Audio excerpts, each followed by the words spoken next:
Mali kɔnɔ ani Mali kɔ ka fɛn fɛn sɔgɔlen no Yandi TV la ni wagati na aw ni ɲantuma aw bisimila an ka bamanankan kunnafoni sentelima ninnu kɔnɔna la. An ka fintigilakaw ye bunteni caman ta ka jatigɛwalekɛbaw sɛgɛrɛ mɛ kalo tile 13 in na san 2026 jideni ale tile biyan fan fɛ u dagayɔrɔ 3 de yera ni marakofɔlen kɔnɔna la. An ka fintigilakaw ye tawuli a bɛɛ lajɛlen na a dagayɔrɔ kelen o kelen jatigɛwalekɛba caman de bɔnɛna u ni na ka fara o kan u ka moto pick-up minnu tun dogolen don u ka daliyɔrɔ bolaminɛw ani kɛlɛkɛminɛw olu bɛɛ lajɛlen di na u nɔfɛ. An ka jamana ni jamana wɛrɛ cɛw kula ɲɛnabɔba minisiri ale ni ka se ka bolodi ɲɔgɔnmaya sabati Mali ni jamana wɛrɛw ni ɲɔgɔn cɛ Abdoulaye Diop ale ye kuma ɲɔgɔnya sɔrɔ ani farafina keleyatɔ bolofara min ɲɛsilen don bɛn basigi lakanama ani olu ye kuma ɲɔgɔnya sɔrɔ. O kuma ɲɔgɔnya in sen fɛ a kumana binkaniwale min kɛra ka ɲɛsin an ka jamana ma avril kalo tile 25 a ko o binkaniwale kun ka laɲini de ka se ka fanga dafiri. Abdoulaye Diop a ko FLA ale ni jeune maaw de tigɛ di ɲɔgɔn ma ka se ka ni binkaniwale in kɛ ko nka ala ni an ka fintigilakaw ka wulikajɔ sababuya la o kɛra sababu ka se ka ni binkaniwale in kunbɛn ale ni Burkina Faso, Niger olu ka dɛmɛ ani malidenw ka wulikajɔ. An ka Abdoulaye Diop a y'a yira k'a fɔ nin kuli in ɲɛma ko farafina jamanaw kan ka tigɛ di ɲɔgɔnmaya sabati u ni ɲɔgɔn cɛ ka ɲɔgɔn dɛmɛ ka se ka lakana sinsin ani ɲɔgɔn cɛ ani diɲɛ jamana wɛrɛ minnu bɛ olu ka u ni don an ka jamana kɔnɔna ko la ko danga sigi o la.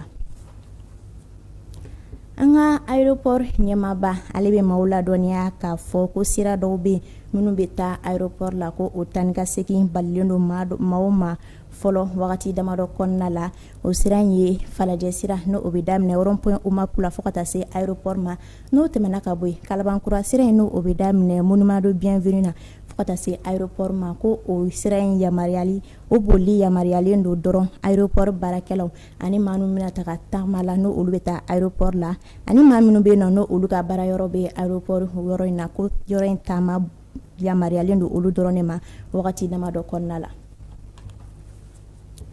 An ka protection civile ale ɲɛmayasoba ye lajɛ dɔ bisimila mɛ kalo tile 14 na san 2026 n'o o lajɛ ɲɛsilen don u ka baara dɔw nun doni ma min n'o o bɛ kasaraw kunbɛli ka fɛɛrɛw sigi o kan n'o o b'o la. O sen fɛ directeur général adjoint ni ale bɛ intérimaire la ni wagati na a ye foli kɛ ka ɲɛsin u ka baarakɛlaw ma minnu kɛra sababu ye ka se ka caman bɔbɔ ji ka cɛninɔw la sabula san 2024 wagatiw la ji ka cɛninɔ o jatew kun bɔra ka bɛn fɔ 729 ma nka ala ni u ka fɛɛrɛw sigilen sen kan caman bɔbɔr'u la san 2025 na n'o jiginna ka se 47 ma wa san 2024 ta in fana ko o ye cɛniba de kɛ maaw kunna min ni o musaka taara se fɔ sefa wari miliyari 500 ma.